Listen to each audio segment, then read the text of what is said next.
खेती एक यात्रा है, मंजिल नहीं। बीज बोने से लेकर फसल काटने तक किसानों को अनगिनत चुनौतियों का सामना करना पड़ता है, जो उनकी आजीविका को बनाया बिगाड़ सकती हैं। लेकिन उन्होंने हमें भोजन उपलब्ध कराना कभी नहीं छोड़ा, भले ही उनके इतने संघर्ष के बाद भी, जिसका हमें कभी पता नहीं चलता। हमें हमेशा भोजन मिलता है। यह बीज बोने से शुरू होता है, लेकिन अप्रत्याशित मौसम और मिट्टी की खराब स्थिति पहले से ही फसल के अस्तित्व को खतरे में डाल सकती है। जैसे जैसे पौधे उगते हैं, वे कीटों, बीमारियों और संसाधनों के लिए प्रतिस्पर्धा के प्रति संवेदनशील होते हैं, और यह मिट्टी और मौसम की स्थिति पर भी निर्भर करता है।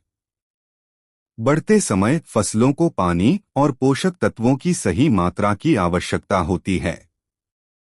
बहुत कम या बहुत अधिक पानी पौधे के विकास में बड़ा अंतर ला सकता है।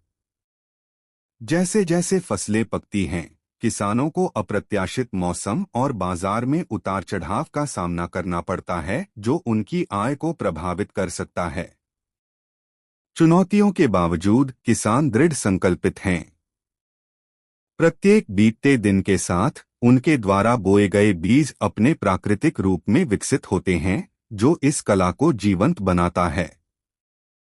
अंत में फसल की कटाई का समय आ गया है।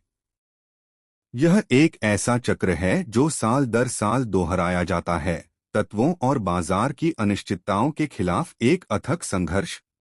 फिर भी किसान की भावना अटूट बनी हुई है।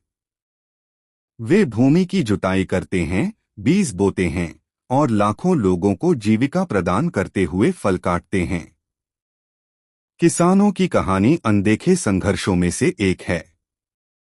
वे हमारे देश के लिए भोजन उपलब्ध कराने वाले गुमनाम नायक हैं।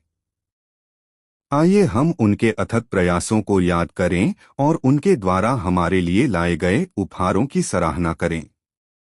जब हम भोजन करने बैठते हैं, तो लोगों को हमेशा इस बात का ध्यान रखना चाहिए कि हम जो भोजन खाते हैं, वह एक गुमनाम नायक का संघर्ष है, जिसका हम हमेशा जश्न मनाने में विफल रहते हैं, और उसे किसान कहा जाता है, और उसे हमेशा याद रखा जाएगा।